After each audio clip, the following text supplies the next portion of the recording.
Hello students, welcome back. तो आज का चैप्टर है biotechnology principles and processes. A very interesting but challenging chapter eight the same time. Challenging क्यों? क्योंकि इसमें ये कॉन्सेप्ट बहुत ही नया है आपके लिए। ओके, बाकी अब तक जो भी पढ़े है, थोड़ा बहुत जेनेटिक्स हो या इससे पहले जो भी रिप्रोडक्शन हो, उसके बारे में आप पहले से थोड़ा थोड़ा जान के आ रहे हैं। But what you are going to learn in this chapter is going to be very new and interesting at the same time. Interesting तब भी होगा जब आप पूरे वीडियो को देखेंगे और सारी बातें बहुत अच्छी तरह से समझेंगे। आप मिस कर देंगे, स्किप कर देंगे, concepts will be unclear in your head. और concepts अगर uncleared हो जाए, रह जाए, then it becomes very difficult to move ahead and do the questions for your exams. और ये चैप्टर एग्ज़ाम के पॉइंट ऑफ व्यू से भी बहुत ही एक इम्पॉर्टेंट चैप्टर है।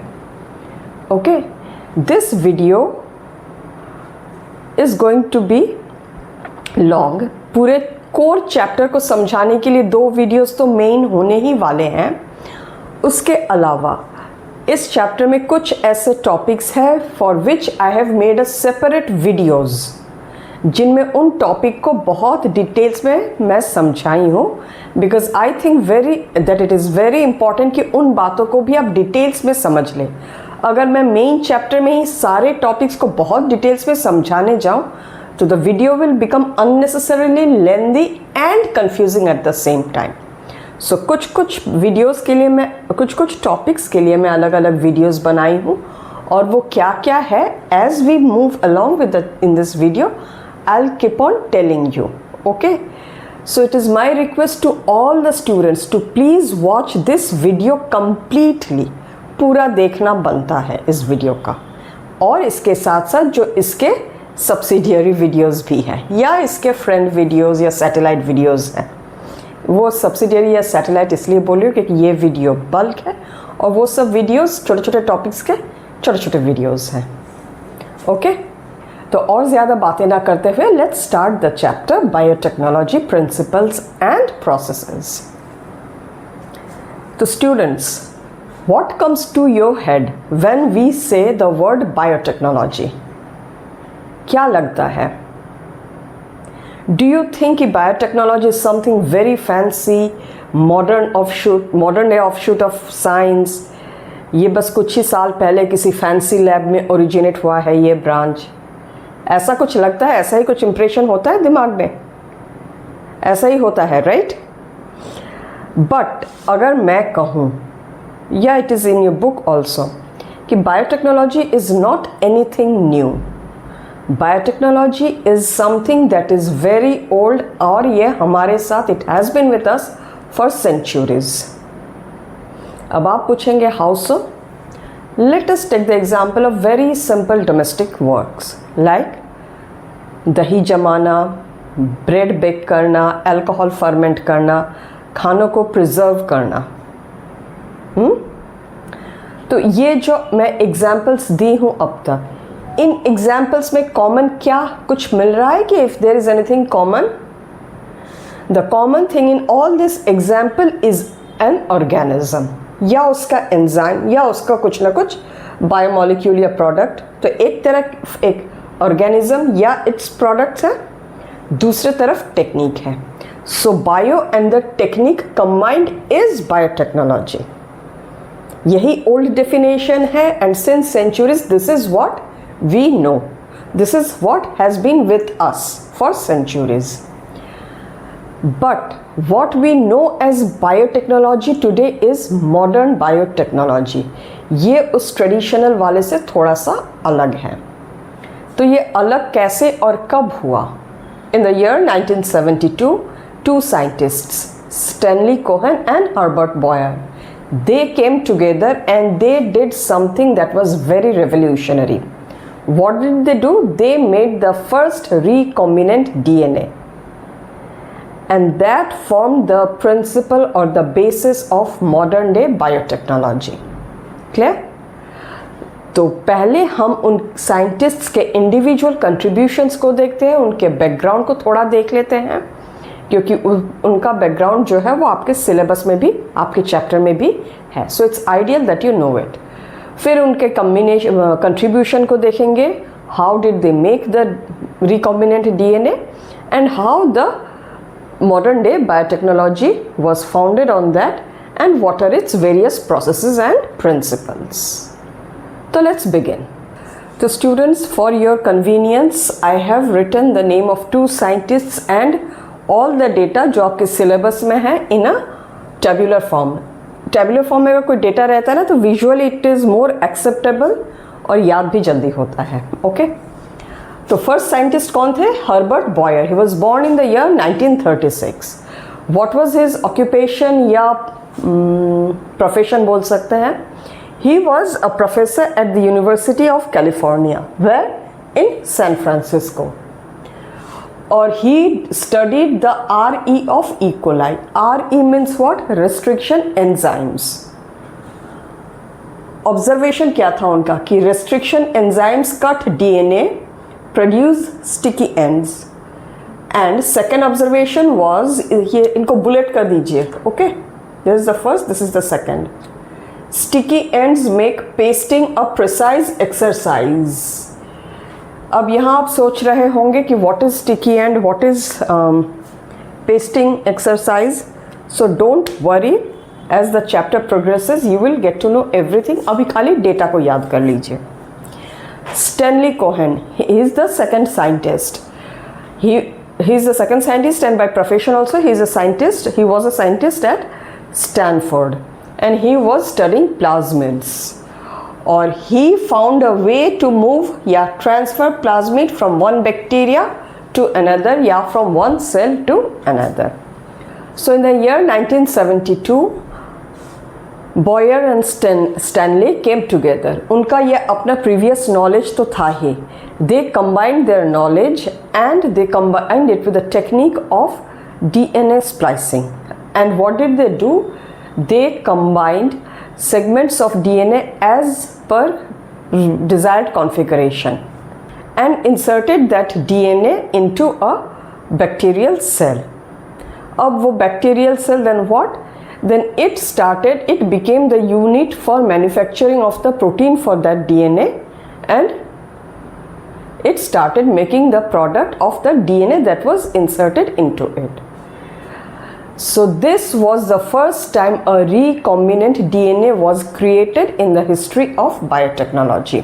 और वहीं से biotechnology mainly revolves around creation of recombinant DNA. Now what is recombinant DNA? Recombinant DNA means segments of DNA combined from 2 different individuals or 2 different cells या 2 different organisms. Very simplistic, very common language में, आसान शब्दों में अगर समझना हो तो यही बात है. ओके, तो यही सब अब तक हम जो अब तक समझ रहे थे. European Federation of biotechnology, they give a definition for modern day biotechnology.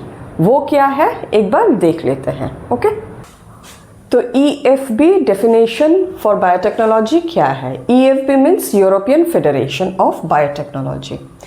What does it say? It says कि integration of natural sciences, organisms, cells, parts thereof and molecular analogues for products and services. मतलब कि हम technique तो use कर रहे हैं but on what? किसी भी नेचुरल चीज़ पे ऑर्गेनिज्म या तो फिर उसका सेल या कोई ऑर्गेनिली भी हो सकता है, पार्ट्स देयर ऑफ, या मॉलिक्यूलर एनालॉग ऑफ इट, यानी कोई उसका बायोकेमिकल. अगर उसका सिर्फ एक एंजाइम ही यूज़ कर रहे हैं तो वो भी तो उसका एक बायोकेमिकल ही हुआ, right? For products and services, to make some product या फिर कुछ उनका सर्विस जो हमारे लिए बेनिफिशियल हो.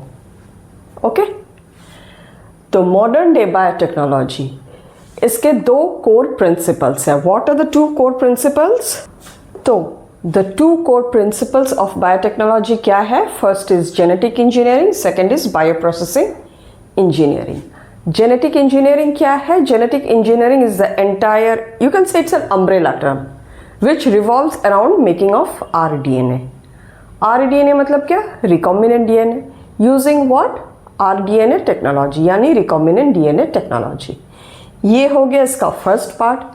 सेकेंडली, हम जो ये कंबाइन कर रहे हैं जो क्लोनिंग जीन्स को क्यों कर रहे हैं? Because we want something for it.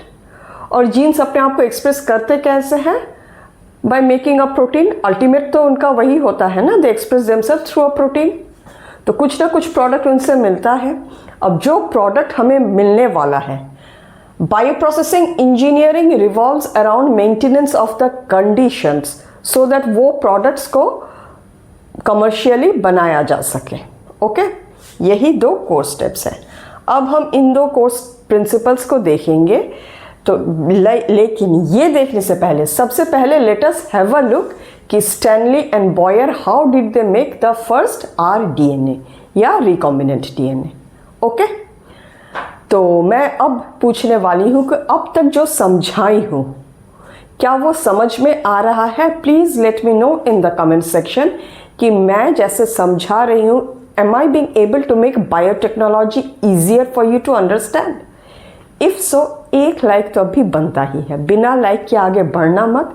And if you think कि इससे आपको हेल्प होने वाला है वीडियो से, so kindly share it with your friends also so that they can also understand from my videos. Okay, तो let us look at the construction of the first DNA by Stanley Cohen and Herbert Boyer in the year 1972। तो उन्होंने क्या क्या लिया था?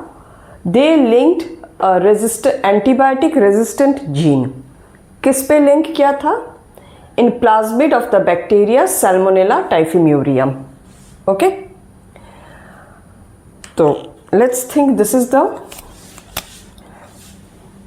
Plasmid of Salmonella typhimurium और ये वो एंटीबायोटिक रेजिस्टेंट जीन है।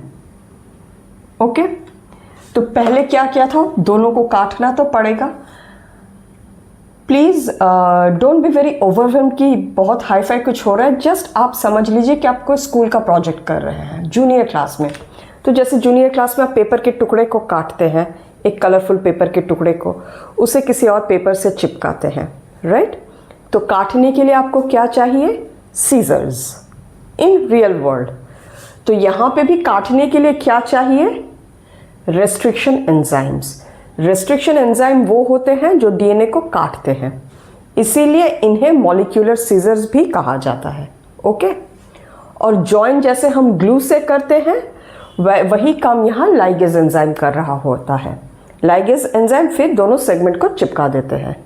Okay, am I being able to make it very easy for you and remove all that nervousness की अरे बाप रे क्या है, बहुत हाई फाई कुछ है कि क्या?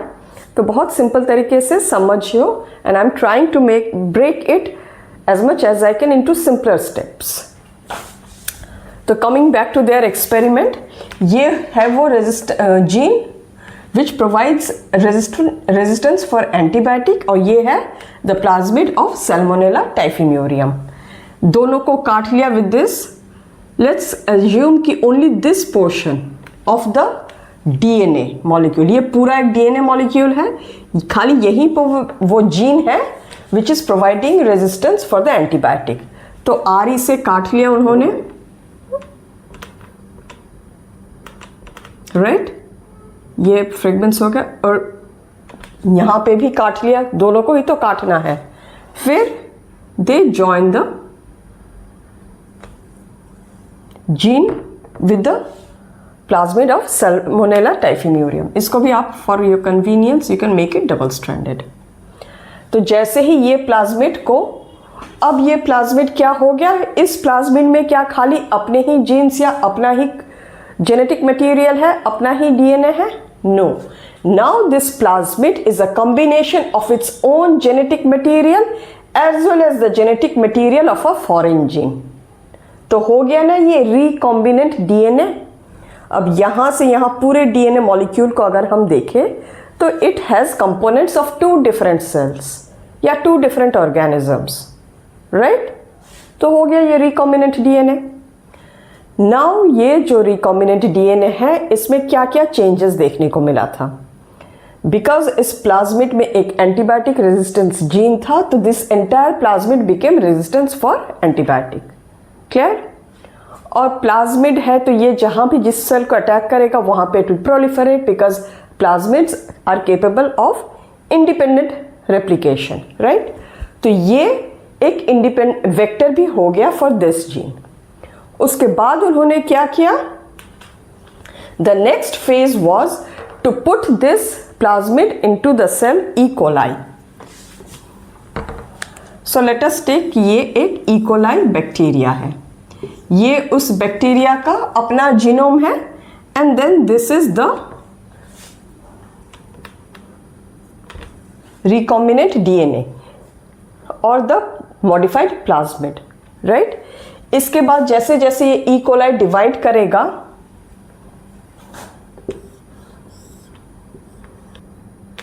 This plasmid will also divide. तो अब ई कोलाई क्या, because this E coli has this plasmid, the E coli also becomes resistant to that antibiotic, और ये बहुत सारे से कॉपी में बन रहा है now. So this bacteria now has become the unit for manufacturing of the product जो भी उन्हें चाहिए था। क्लियर? तो do you see how the first rDNA was formed? अब ये जो इकोलाई बैक्टीरिया है, नाउ दिस बैक्टीरिया या this organism becomes a genetically modified organism. Why?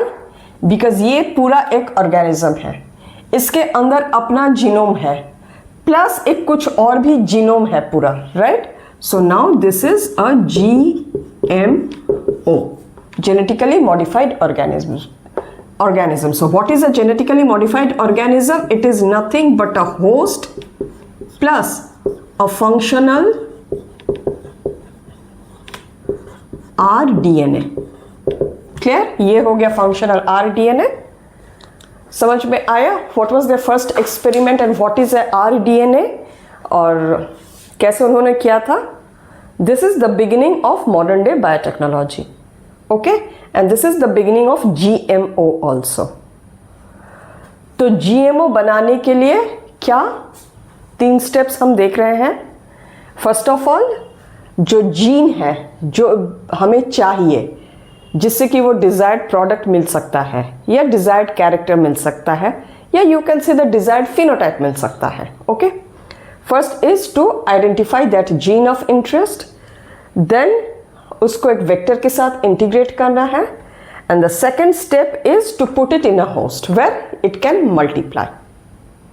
और multiplication of genes is nothing but gene cloning. यही तो है क्लोन, मतलब क्या, अपने कार्बन कॉपीज बनाना, अपने कॉपीज बनाते रहना। और जैसे ही इसको हम यहां डाल रहे हैं तो we are transferring the gene. Now gene transfer and gene cloning are the two principles which help in genetic engineering. How do they help? तो how do they help वो बोलने से पहले एक पॉइंट मैं बोलना भूल गई। in 3 steps that go into the making of GMO. First 2 तो मैंने बोल दिया। Third step is maintenance of the sterile conditions for production of the desired product for commercial use, okay. वो बायो प्रोसेसिंग के अंदर आ जाता है। सो द फर्स्ट 2 स्टेप्स हमने जो कहा that comes under genetic engineering. तो genetic engineering is an umbrella term. उसका मकसद क्या है या उसका गोल क्या है? To make a rDNA using what? rDNA technology. rDNA क्या है? Combination of 2 different DNAs from 2 different individuals, और वही टेक्नोलॉजी को rDNA टेक्नोलॉजी बोला जाता है। नाउ rDNA टेक्नोलॉजी, ये कॉन्सेप्ट या rDNA, ये कॉन्सेप्ट आया कैसे? How did this develop? So in nature हमें वेरिएशन कहाँ देखने को मिलता है? We get to see variation in sexually reproducing organisms. Do we see them in vegetative या सेक्सुअल रिप्रोडक्शन? नो।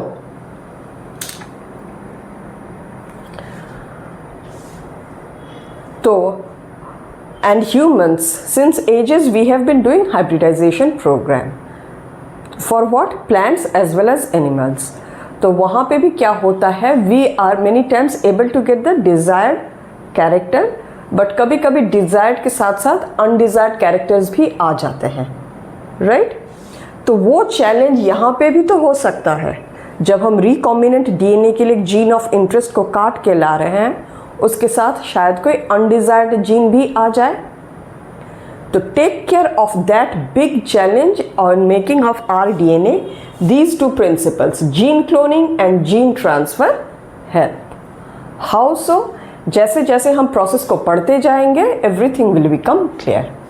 तो now let us start studying genetic engineering या our DNA technology.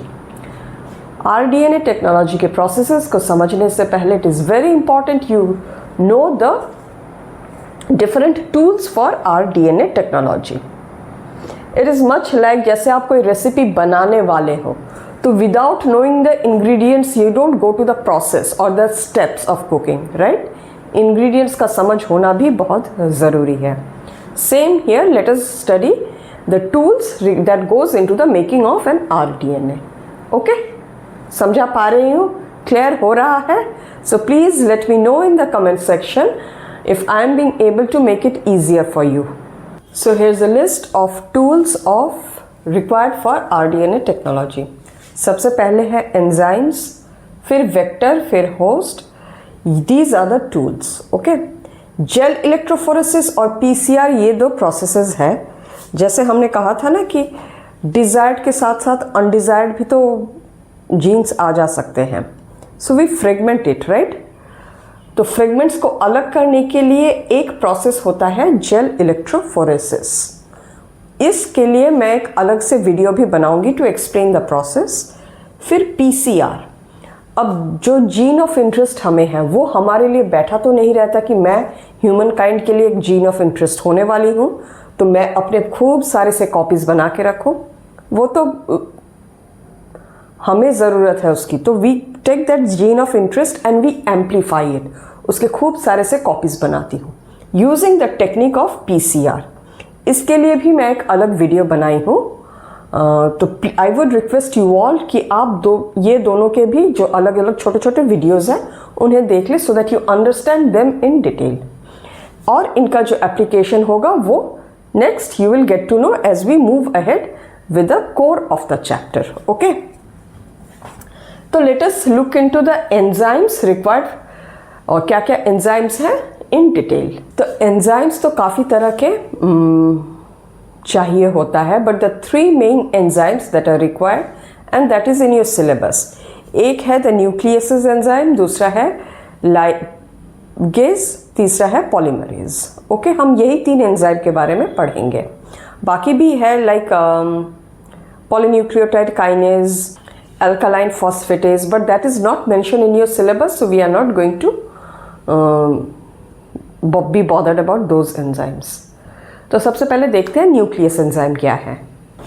तो फर्स्ट एंजाइम हम जो स्टडी कर रहे हैं that is nucleases. So what are nucleases? Nucleases are the group of enzymes that cleave nucleic acids by hydrolyzing phosphodiester bonds. पहले इस बात को अच्छे से समझ लेते हैं. एंजाइम दैट क्लीव मतलब क्या? काटना या तोड़ना. न्यूक्लिक एसिड्स कहा गया है. Please watch this. डीएनए या आरएनए स्पेसिफिकली कुछ कहा नहीं गया है. न्यूक्लिक एसिड्स मीन्स क्या? दोनों ही हो सकता है. डीएनए भी हो सकता है, आरएनए भी हो सकता है. तो ग्रुप ऑफ एंजाइम्स जो दोनों को ही काट सके. अब nuclease is the group of enzyme which are DNA specific, उनको डीएनएसेस बोला जाता है. और the group of nucleases enzyme which are RNA specific, उन्हें आरएनएसेस बोला जाता है. Okay, you must have studied. कहीं और पे है कि for digesting RNA RNases are used या डीएनएसेस आर यूज्ड, राइट? तो they also belong to this group of enzyme. Exonuclease, तो इसके 2 टाइप्स हैं, एक्सोन्यूक्लियस, एंडोन्यूक्लियस. एक्सोन्यूक्लियस नाम पे ही है, एक्सो मतलब ये बाहर बाहर काम करता है. What? Cleave terminal nucleotides one at a time. Now let us assume कि ये एक डीएनए मॉलिक्यूल है और ये सारे के सारे बेस पेयर्स हैं. ओके, 5 3 3 5. तो it will cleave 1 nucleotide eight a time, चाहे वो 5th एंड का काटे या 3 एंड का काटे. ओके, जैसे ही इसने काट लिया then it will move to the next one. बाहर से ही आता है और बाहर वाला ही काटेगा, और one at a time. So these are the 3 points to remember. Clear? Endonuclease नाम पे ही है. एंडो इंटरनल मतलब ये अंदर घुसेगा और अंदर घुस के ही काटेगा. So it cleaves internal nucleotides. ये एक डीएनए मॉलिक्यूल है. अब इसके भी काटने के 2 तरीके हो सकते हैं. Okay, let me make 2 DNA molecules.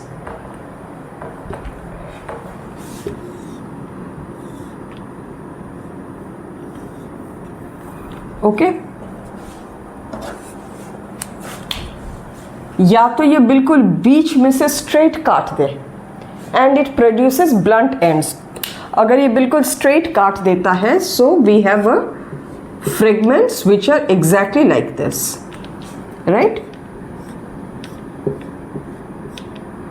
ये 5, ये 3, ये 5, ये 3, ये 5, ये 3, ये 5, ये 3. बिल्कुल ऐसा. इट में either produce a blunt and या फिर ये थोड़ा सा तिरछा काट दे.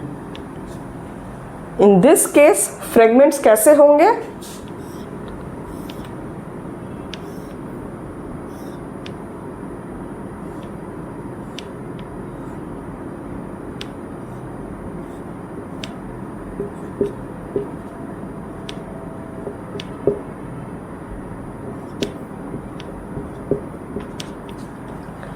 यहां पे क्या हो रहा है? Because it does not cut straight, the fragments जो होता है, फ्रेगमेंट का एक वाले फ्रेगमेंट के एक सेगमेंट शॉर्ट होगा, दूसरा एक स्ट्रैंड शॉर्ट होगा, दूसरा स्ट्रैंड लॉन्ग होगा.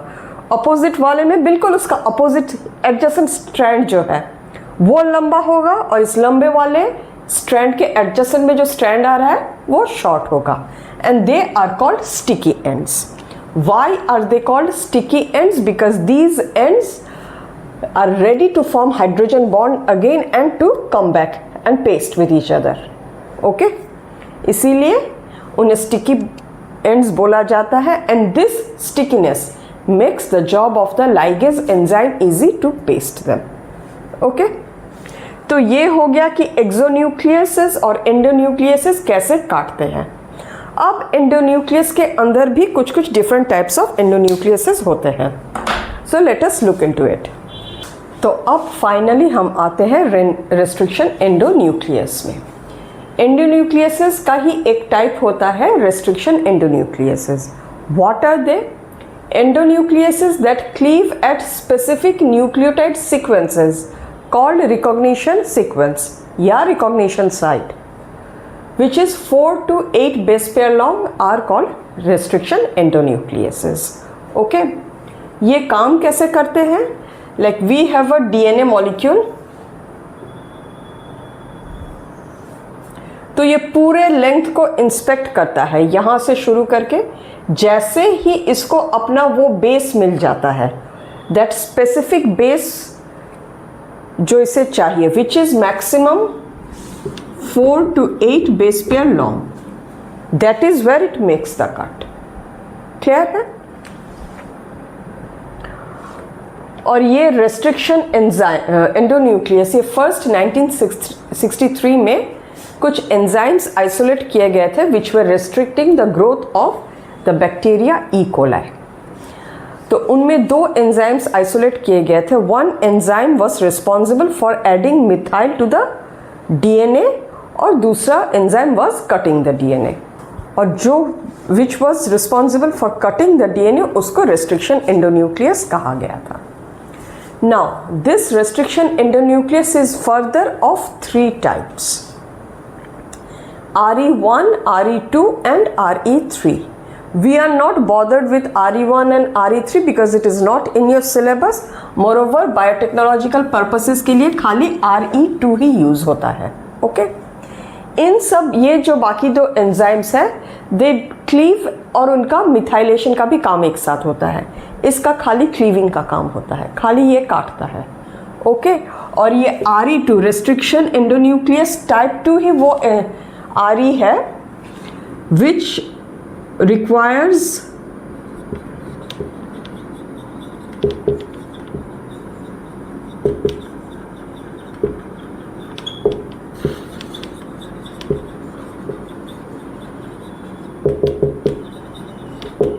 Palindromic recognition sequence. Palindromic means क्या, जो सामने से पीछे से पढ़ो तो एक ही हो, जैसे मलयालम या बॉब या मॉम, BOB, राइट। तो आपके बुक में एक एग्जाम्पल दिया हुआ है RE2 का।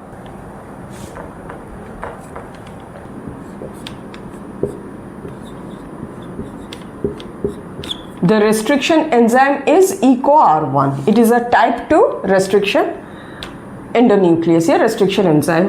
Interchangeably हम restriction enzyme बोल ही देते हैं, राइट। इसका सीक्वेंस कैसा है, GAATTC।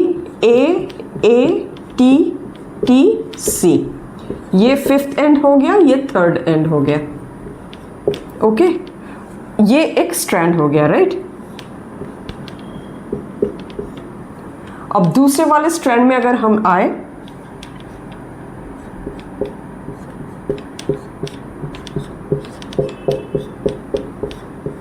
ये 5th एंड, ये 3rd एंड। तो 5th से 3rd एंड के तरफ हमेशा पढ़ा जाता है। 5th से 3rd एंड इस वाले स्ट्रैंड में अगर GAATTC हो रहा है तो इस वाले स्ट्रैंड में भी GAATTC ही होगा from when you are reading it from the 5th end. Now this EcoR1 ये बिल्कुल सेंटर पे नहीं काटता, इसे स्टिकी एंड देना है, राइट। तो ये हमेशा कहाँ काटता है, between G and A in both the strands, okay. तो एक यहाँ काट लिया, दूसरा यहाँ, it will make a cliff here और दूसरा here, okay. As a result इसका स्टिकी एंड कुछ ऐसा दिखेगा, G और नीचे का पूरा यहाँ A तक है, और इसका ओवरहैंग जो है यहाँ से AATTC और यहाँ पे G से, right. 5th and 3rd and, 5th and 3rd and, 5th and 3rd and, 5th and 3rd and. तो जब भी कोई एंडोन्यूक्लियस काटते हैं या एक्सोन्यूक्लियस भी काटे, फ्रेगमेंट्स का भी 5th एंड 3rd एंड होना ही है। So now do you see how it is cutting, बिल्कुल ऐसे काट रहा है ये। सो दैट इज वाई इसका वाले फ्रेगमेंट का नीचे वाला स्ट्रैंड लंबा, ऊपर वाला स्ट्रैंड छोटा, और इस साइड वाले फ्रेगमेंट का ऊपर वाला स्ट्रैंड लंबा, नीचे वाला स्ट्रैंड छोटा। Is everything clear? नाउ ये जो EcoR1 है, इससे से फॉर एग्जाम्पल हमने जीन ऑफ इंटरेस्ट को काटा, ओके। Let me erase this. We have the gene of interest यहां पे, और लेट्स एज्यूम कि ये है plasmid.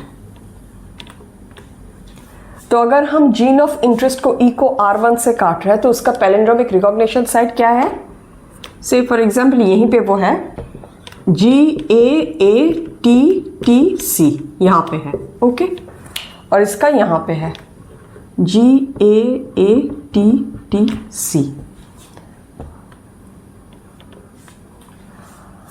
It is always necessary कि हम जब RDNA पे काट रहे हैं तो दोनों को, gene of interest as well as the plasmid या द वेक्टर को, एक ही रेस्ट्रिक्शन एंजाइम से काटें, क्योंकि एक ही रेस्ट्रिक्शन एंजाइम से काटेंगे तो एक ही तरह के स्टिकी एंड्स होंगे, तब भी वो पेस्ट हो पाएंगे।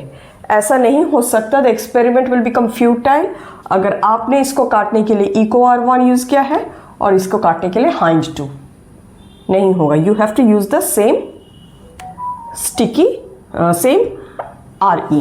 तो इसका कैसा हो जाएगा, से फॉर एग्जाम्पल इसका अगर G यहाँ पे है और नीचे से AATTC है, ये वाला हो, राइट। उसके वाला वो वाला सेगमेंट कैसा होना चाहिए, फिर दूसरा जो आके लगने वाला है AATC लंबा सा और यहाँ पे छोटा सा एक G, राइट। तभी वो आके फिट बैठेगा। Is the concept clear? Now the first RE that was named was HIND2, okay. तो हम जो अब तक जो पढ़े हैं, is everything clear about nucleases enzyme? Please let me know in the comment section. तो we are done with everything about nucleases enzyme. अब इनका नेमिंग कन्वेंशन देखते हैं। ये EcoR1, HIND2, 3 ये सब है क्या? तो ये है द एग्जाम्पल ऑफ EcoR1। तो यहाँ पे first letter it always denotes the genus. तो जीनस यहाँ पे क्या है? Escherichia, the bacteria Escherichia. Second दो लेटर्स जो होते हैं second and third, they denote the species. तो स्पीशीज इज कोलाई हियर। ये R which is the fourth letter, it denotes the strain, RY13। और ये आई जो है it is the sequence of isolation from this strain of bacteria. तो अगर कोई पूछे कि EcoR1 रेस्ट्रिक्शन एंजाइम कौन से वाले बैक्टीरिया से आइसोलेट किया गया था? Escherichia coli strain RY13। Clear है? तो नाउ और today we have 900 different RE which have been isolated from 230 different strains of bacteria, right? तो ये हो गया all about RE। इसके बाद का एंजाइम है लाइगेज। लाइगेज नाम पे ही है, किसी दो चीज को लगाना। तो ये करता क्या है? Joints fragments of DNA।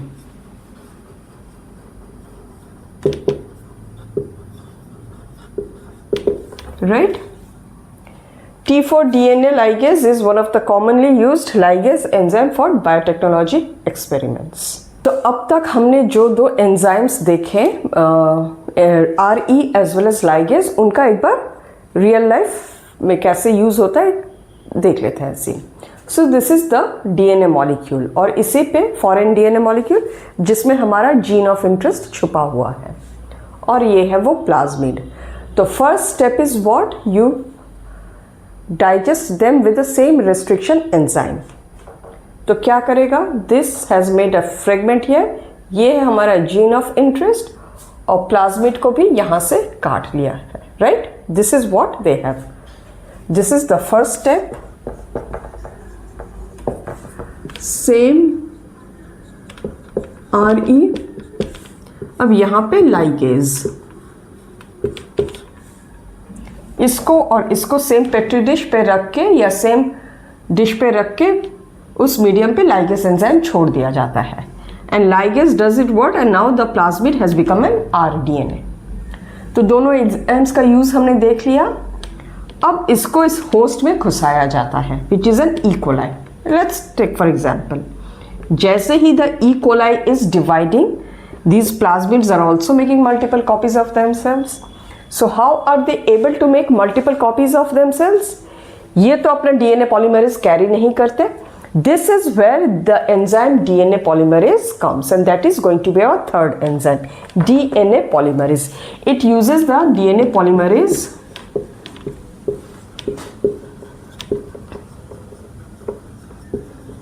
of the host.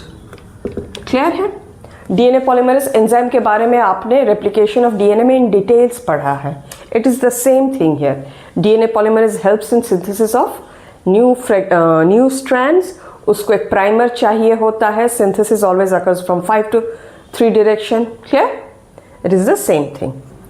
इसके अलावा दो और एंजाइम हैं। One is alkaline phosphatase. Alkaline phosphatase वो है जो कभी अगर ज़रूरत पड़े तो टर्मिनल फॉस्फेट को वो हटा देता है। क्लियर? और the fifth one is polynucleotide kinase. Kinase का काम ही है फॉस्फोराइलेशन करना। अगर कहीं पे फॉस्फेट ग्रुप की ज़रूरत पड़ी तो जाके फॉस्फेट ग्रुप को लगा देता है। These two enzymes are not in your syllabus but फिर भी मैंने बोल दिया। So with this we are done with the first tool of our DNA technology which is the enzymes। अब हम वेक्टर को, वेक्टर पहले देखें या होस्ट? वेक्टर को पहले देखते हैं। ओके? तो vector means what? Something that carries a thing from one place to another. जैसे मच्छर है फॉर प्लाज्मोडियम जो मलेरिया कॉज करता है, राइट? प्लाज्मोडियम खुद चल के तो हमारे बॉडी में नहीं आता, वो मच्छर के ऊपर बैठ के नहीं, उसके अंदर घुस के आता है, राइट? सो मच्छर इज द वेक्टर देयर। अब हमने जीन ऑफ इंटरेस्ट को काट लिया है, उसको उस प्लाज्मिड में भी लगा दिया है। Now this plasmid is the vector, मतलब वो अब उसको भी किसी होस्ट में डालना है, उसको अब वो कहीं डिलीवर करना है। So in principle what can be a vector? In principle any segment of DNA can act as a vector, भले ही वो सेगमेंट ऑफ डीएनए आप प्लाज्मिड का ले रहे हैं या किसी जैसे या किसी और का, तो वेक्टर जो हम एक्सपेरिमेंटल पर्पसेस के लिए यूज़ करने वाले हैं, what are the some of the important features that they should have. सबसे पहले स्मॉल साइज, क्योंकि इस वेक्टर को एक सेल को जाके उसके अंदर घुसना है, तो it's size should be small. वो ही अगर खुद बहुत बड़ा हो गया देन अननेसेसरी कॉम्प्लिकेशंस हो जाएगा। It should have an ORI. ORI means origin of replication. Origin of replication क्या है? We have already read it in replication, right? Replication of DNA. यही वो साइट है जहाँ से replication start होता है। तो ये साइट के दो काम होते हैं, एक तो the replication begins from this site, दूसरा this site is also responsible for deciding the copy numbers. तो ideally जो वेक्टर हम बनाने वाले हैं हमारे एक्सपेरिमेंट के लिए, इट शुड हैव एन ओरी एंड ओरी preferably the ORI which supports a large copy number. Okay. Unique restriction site for commonly used enzyme. This is very very important. तो RE को काटने के लिए recognition sequence चाहिए, right? Recognition sequence या recognition site बोल दो। तो recognition sequence is that sequence of nucleotides, specific जिस पॉइंट पे काटा जाएगा उसे रेस्ट्रिक्शन साइट बोला जाता है। Now what does this mean? ये एक फॉरेन डीएनए है या जीन ऑफ इंटरेस्ट है और ये एक प्लाज्मिड है। तो यहाँ पे लेट अस अज्यूम कि जीन ऑफ इंटरेस्ट खाली यहीं पे है। ओके, तो इसके लिए जो रिकॉग्निशन सीक्वेंस है, same recognition sequence should be here also for the same commonly used restriction enzyme, और प्रेफरेबली एक एंजाइम के लिए, एक रेस्ट्रिक्शन एंजाइम के लिए एक प्लाज्मिड में एक ही रिकॉग्निशन सीक्वेंस या एक ही रिकॉग्निशन साइट होना चाहिए। क्यों? क्योंकि अगर हमने इस प्लाज्मिड को प्लस RE रख दिया है, लेट्स अज्यूम कि the RE is Eco R1, okay. तो इको R1 ने इस डीएनए मॉलिक्यूल के 3 टुकड़े किए, दिस इज आवर टुकड़ा ऑफ इंटरेस्ट, और यही वो टुकड़ा है जो यहाँ पे जाके लगने वाला है। अब यहाँ पे अगर इको R1 के लिए एक रिकॉग्निशन साइट यहाँ हो, दूसरा यहाँ हो, तीसरा यहाँ हो, तो what will be the result? The plasmid तो 3 टुकड़ों में, 4 टुकड़ों में, 5, 6 टुकड़ों में वैसे ही कट जाएगा, राइट? तो फिर ये डीएनए का एक मॉलिक्यूल आके लगेगा कहाँ? वो प्लाज्मिड का पूरा स्ट्रक्चर ही गड़बड़ हो जाएगा।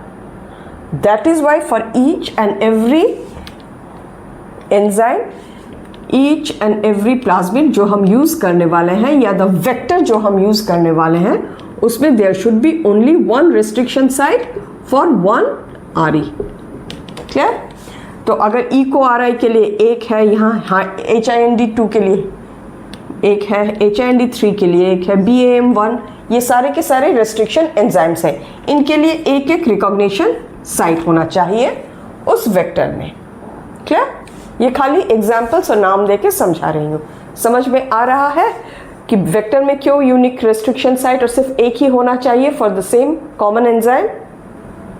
नाउ वेरी इंपॉर्टेंट, उससे भी ज्यादा इंपॉर्टेंट है सिलेक्टेबल मार्कर्स। सिलेक्टेबल मार्कर्स क्या है? Selectable markers are nothing but the genes which help in selecting transformant from non-transformant.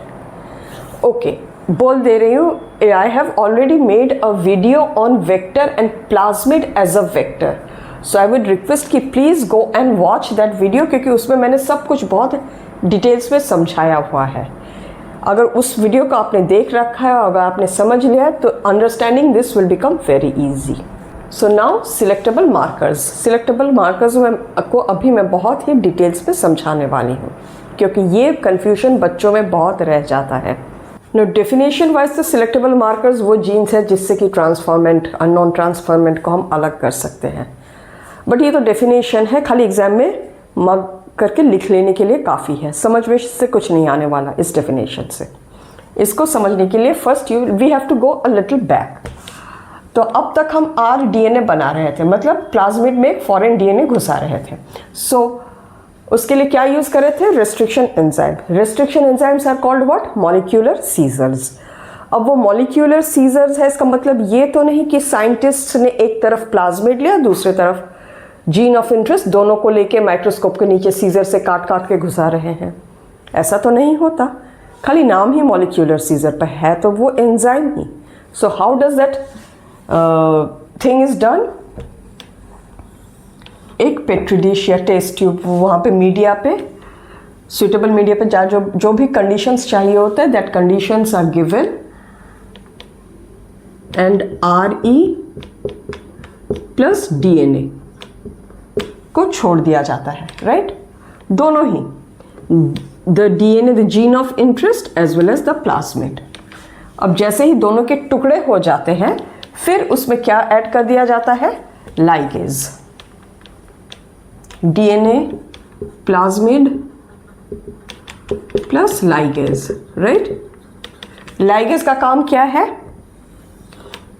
उस कटे हुए प्लाज्मिड में उस जीन ऑफ इंटरेस्ट को घुसा देना।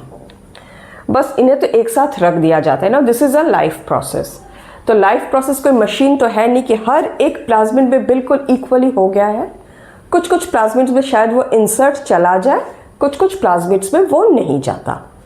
सो when we have a petri dish full of plasmid, many of them and most of them have become the recombinant DNA, but for some reason the ligase enzyme was not able to cut a few, या ligase enzyme कम पड़ गया, whatever reason, some plasmids remained unaffected. तो उस population में recombinant as well as non recombinant दोनों तरह के plasmids होते हैं। क्लियर? तो अब ये वेक्टर को E. coli में डाल दिया जाता है। We are taking the example of E. coli here, but it can be anything. जैसे ही वो E. coli पे चला जाता है, now what is the thing कि E. coli में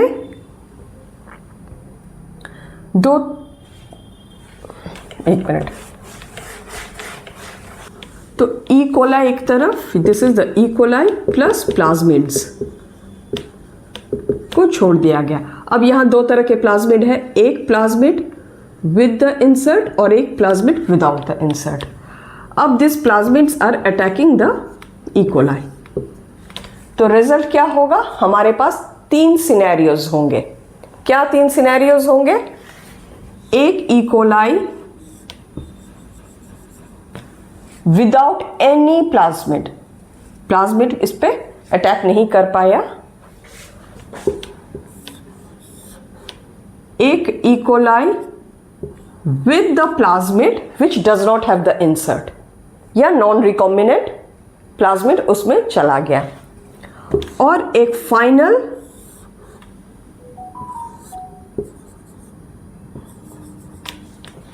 थर्ड पॉसिबिलिटी है one E. coli with a recombinant plasmid या रिकॉम्बिनेंट DNA। तो ये तो है पूरी नॉन ट्रांसफॉर्मेंट। क्लियर? इन दोनों में तो ट्रांसफॉर्मेशन हुआ है। 1 मिनट। तो अब ये नॉन ट्रांसफॉर्मेंट है, ये दो ट्रांसफॉर्मेंट है। ये हमें पता चलेगा कैसे? इनको अब हम अलग करेंगे कैसे? क्योंकि वो पेट्री डिश में तो सारे के सारे E. coli मिक्स्ड है, राइट? वहीं पे सिलेक्टेबल मार्कर्स काम आता है। Now let us see what are selectable markers. ये एक प्लाज्मिड है, ओके? लेट अस अज्यूम इसके यहां 2 जीन्स हैं। This gene provides resistance against the antibiotic tetracycline. This gene provides resistance against the antibiotic ampicillin. Clear?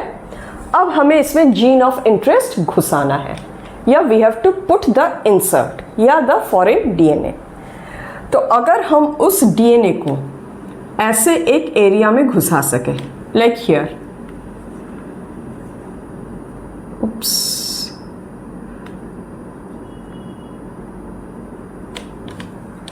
तो क्या हो जाएगा? The ampicillin gene will lose some of its codes, some of its sequences, some of its nucleotides. As a result वो अपने आप को express नहीं कर पाएगा।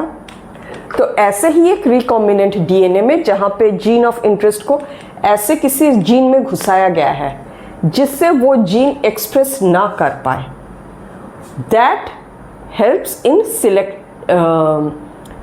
सिलेक्टिंग कि कौन से वाले इक्वलाई आगे चल के ट्रांसफॉर्मेंट हुए हैं और कौन से नहीं हुए हैं। हाउ सो, लेट अस सी। और इन्हीं जीन्स को सिलेक्टेबल मार्कर्स कहा जाता है।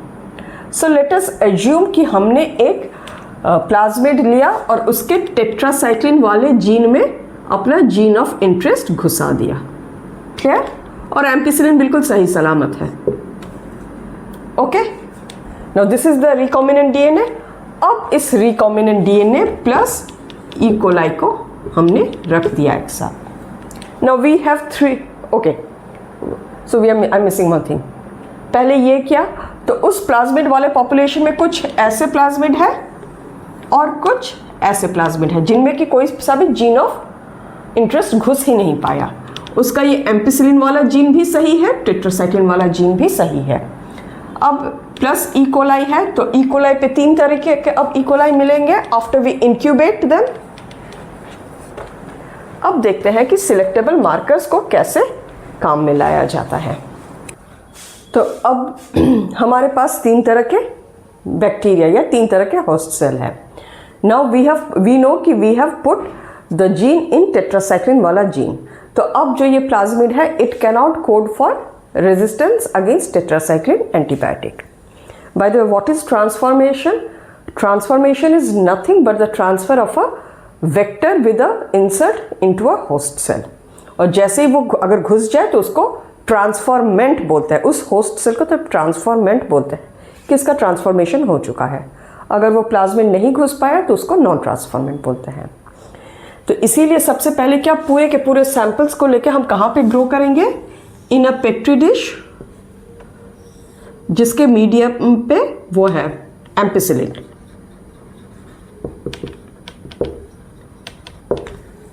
Now many of the students में बी आस्किंग कि हमने घुसाया तो टेट्रासाइक्लिन पे है, तो एम्पिसिलिन से टेस्ट करने की क्या जरूरत है? Remember one thing, our target is to isolate this, we have to eliminate these two. तो क्या है ये host cell without the plasmid, it cannot resist against the antibiotic ampicillin. तो वो जितने भी ई कोलाई थे जिनमें कि कोई प्लाज्मिड गया ही नहीं था, वो यहाँ पे ग्रो नहीं कर पाएंगे, राइट? बाकी ये दो तो यहाँ बड़े बड़े कॉलोनीज बनाते रहेंगे। क्लियर है? मैं दोनों टाइप के लिए दो अलग अलग कलर यूज कर दे रही हूँ। ये बड़े बड़े कॉलोनीज बनाकर, तो इनको हमने एलिमिनेट कर दिया इस कैटेगरी को। Now we have to select this type from this mixture. अब क्या किया जाता है, अब इसी को, ये पूरा का पूरा सैंपल को एक from here, okay, petri dish में डाल दिया गया जिसमें थोड़ा सा टेट्रासाइक्लिन दे दिया गया है। अब टेट्रासाइक्लिन वाले में जो होस्ट सेल है with the plasmid without the insert, मतलब उसका एम्पिसिलिन और टेट्रासाइक्लिन दोनों जीन बिल्कुल सही है, तो वो वाला तो यहाँ बड़े बड़े colonies proliferate, means it will divide and grow, it will start making big colonies. पर जो वाले बैक्टीरिया जिसमें प्लाज्मिड गया है with the insert in the tetracycline gene, वो यहाँ पे बड़े बड़े कॉलोनीज नहीं बना पाएगा, it will not be able to grow. Then you will know कि okay this is our product, यही वो होस्ट सेल है जो हमें चाहिए। अब समझ में आया सिलेक्टेबल मार्कर्स क्या है और कैसे उसे यूज किया जाता है। नाउ डू यू अंडरस्टैंड कि अगर हमने टेट्रासाइक्लिन जीन पे एक इंसर्ट घुसाया है फिर भी हमें एम्पिसिलिन पे क्यों ग्रो करना पड़ रहा है? What are the 3 different scenarios, क्या क्या हो सकता है? So this is how finally we get our desired host. Clear है? And who is helping us? Selectable marker. And what is the selectable marker here? The genes that are coding for antibiotic resistance.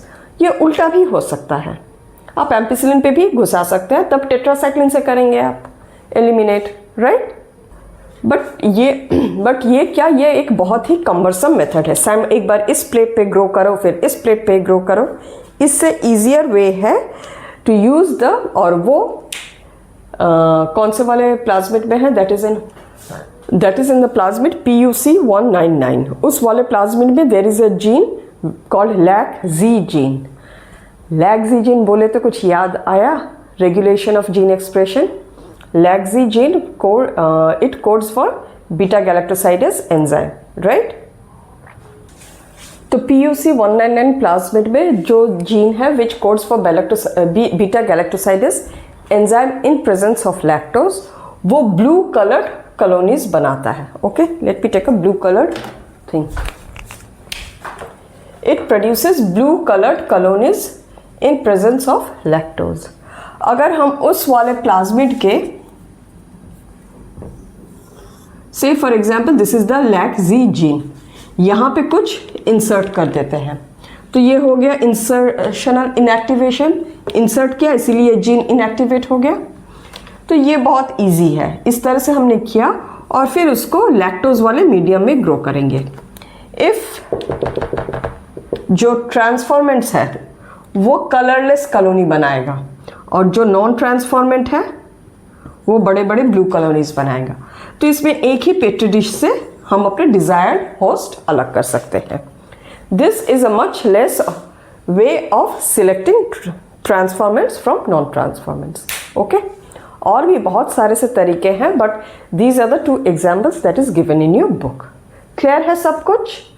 Please let me know in the comment section. और अगर video यहाँ तक पसंद आया है तो एक like बनता ही बनता है। ओके, तो इसके बाद है होस्ट। हमने वेक्टर बना लिया। अब तो इसके बाद हम देख लेते हैं कि what are the some of the commonly used vectors for gene transfer या ट्रांसफॉर्मेशन। ओके, तो vectors for prokaryote host plasmids हो सकते हैं। One of the example is PBr322। This is an artificially created plasmid and this is the one of the most widely used plasmid in biotechnology. फिर bacteriophage हो सकता है, example is lambda bacteriophage. फिर आता है यूकैरियोटिक होस्ट पे YAC yeast artificial chromosome. Okay, फिर PTI, इसे ऐसे पढ़ा जाता है plasmid of tumour inducing. Okay, tumour inducing plasmid of Agrobacterium tumefaciens. ये एग्जाम्पल आपके सिलेबस में है। तो this bacteria is responsible for causing tumour in dicot plants. तो जैसे ही वो अटैक करता है उसका प्लाज्मिड उस प्लांट सेल पे कुछ ऐसा करता है so that it starts proliferating and make tumours. अगर हम उस प्लाज्मिड के उस वाले जीन में इंसर्शनल इनएक्टिवेशन कर दे, वहीं पे अपना जीन ऑफ इंटरेस्ट को घुसा दे और फिर we let that PTI into a plant cell, तो हमारा काम बन जाएगा। जीन ऑफ इंटरेस्ट चला भी जाएगा और उसको कोई ट्यूमर भी नहीं होगा, राइट। दूसरा है disarmed retrovirus, similarly disarmed pathogens. Okay, तो ये हो गए सारे के सारे vectors and what are the vectors we can use. Now let us come to the host कि ट्रांसफर तो कर रहे हैं, रेसिपिएंट कौन है, रेसिपिएंट में क्या क्या चीज हमें चाहिए। तो होस्ट क्या क्या हो सकता है, prokaryote as well as eukaryotes, दोनों ही हो सकता है। हमने देखा जैसे एक वेक्टर को हम एक बैक्टीरिया में भी घुसा सकते हैं या डायरेक्टली किसी प्लांट में या किसी एनिमल में जहां हमें वो फीचर चाहिए। बट एक आइडियल होस्ट होगा कैसा? It should allow entry of the rDNA। ये बहुत इंपॉर्टेंट पॉइंट है बिकॉज यूजुअली अगर जैसे एग्रोबैक्टीरियम ट्यूमिफेकियंस नेचुरली जब वो अटैक करता है that's okay, it is attacking, तब तो कोई फायर मतलब the cell is allowing the plasmid to enter, वो अटैक ही कर रहा है। But otherwise for experimental purposes बहुत बार ऐसा होता है कि we have to make the host competent कि भैया अलाउ कर दो। ओके, फॉर दैट कुछ कुछ टेक्निक्स हमें अप्लाई करना होता है to make the entry of the rDNA easier into the cell. उस टेक्निक्स के बारे में हम पढ़ेंगे। फिर अगर उसने अलाउ कर भी दिया तो ऐसा नहीं कि सेल का जो इंटरनल मशीनरी है it starts looking at that rDNA as something foreign and it starts attacking it. ऐसा नहीं, उसको अपना मान के चलना पड़ेगा, उसको मेहमान मान के चलना पड़ेगा। ओके, खिलाओ पिलाओ कैसे? Allow rDNA to use its enzyme machinery to replicate, जो मशीनरी चाहिए, क्योंकि प्लाज्मिड अपने साथ अपना डीएनए पॉलीमरेज कैरी नहीं करते, तो उन्हें होस्ट का ही वो चाहिए होता है। तो मेहमान को अलाउ तो कर दिया, मेहमान को अब एंजाइम दो, उन्हें एंजाइम खिलाओ। Okay, so now let us come back to the first point और देखते हैं कि एंट्री ऑफ आरडीएनए के लिए हम क्या क्या करते हैं। होता क्या है, DNA is a hydrophilic molecule, DNA is negatively charged. Cell membrane क्या है, क्या वो हाइड्रोफिलिक है? नहीं है। तो इसीलिए we have to do some treatment for the membranes to allow the entry of the DNA. 3 techniques दिए हुए हैं आपके सिलेबस में, so let us look into the 3 techniques really quick. Okay, so modes of DNA transfer, या इस host को कैसे थोड़ा मना ले कि भैया अब तो आरडीएनए को अंदर आ जाने दो। First method is calcium chloride method. इसमें क्या, see cell membranes are not readily going to accept the DNA molecules. तो सबसे पहले उस होस्ट सेल को डाइवेलेंट कैल्शियम आयंस के साथ ट्रीट किया जाता है। These calcium makes the membrane somewhat more permeable in accepting the DNA molecule. फिर उस ट्रीटेड सेल्स को आरडीएनए के साथ पहले आइस में इंक्यूबेट किया जाता है, then heat at 42 degree Celsius and then ice, and in this way the calcium and the DNA molecule gets inside. Okay, जैसे ये सेल मेम्ब्रेन है, ओके, यहाँ पे वो डीएनए है और यहाँ पे कैल्शियम कैल्शियम कैल्शियम। तो जब वो अलाउ करता है,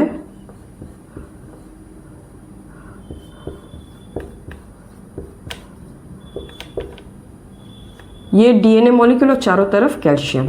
ओके, इस तरह से वो घुस जाता है as calcium increases the permeability. दूसरा है माइक्रो इंजेक्शन, बहुत ही सोफिस्टिकेटेड टेक्निक, एक लिटरली एक माइक्रो इंजेक्शन ऐसा कुछ टेक्निक होता है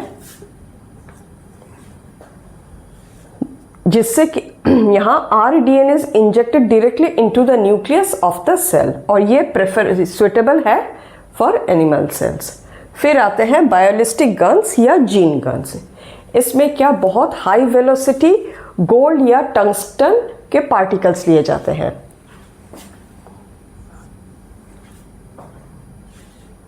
और उन्हें डस्ट किया जाता है विद द आरडीएनए। क्लियर? और उन्हें बहुत हाई वेलोसिटी पे शूट किया जाता है। तो cells are bombarded with this high velocity particles and then those particles they get into the cell as well as the rDNA that is stuck with the gold particles. Clear है? This method is ideal for plant cells. इसके अलावा disarmed pathogen bacteriophage वो तो है ही. Okay? So with this we are done with all the tools of recombinant DNA technology. Now gel electrophoresis और PCR के लिए मैंने अलग अलग वीडियोस बनाए हुए हैं and the same for plasmid as a vector and PBR2. So once again I am going to put the link for those videos down in the description box. Please watch those videos. तो आज का video हम यहीं तक रखते हैं. तो today what have we done? What is biotechnology? What is rDNA technology और rDNA technology के different tools. नेक्स्ट वाले वीडियो में हम इनके स्टेप बाय स्टेप प्रोसेस को समझेंगे. ओके, सो टिल देन बच्चों, please take very good care of yourself, study hard, work hard, and for please don't forget to subscribe to this channel and like the video, share it with your friends. Okay, bye.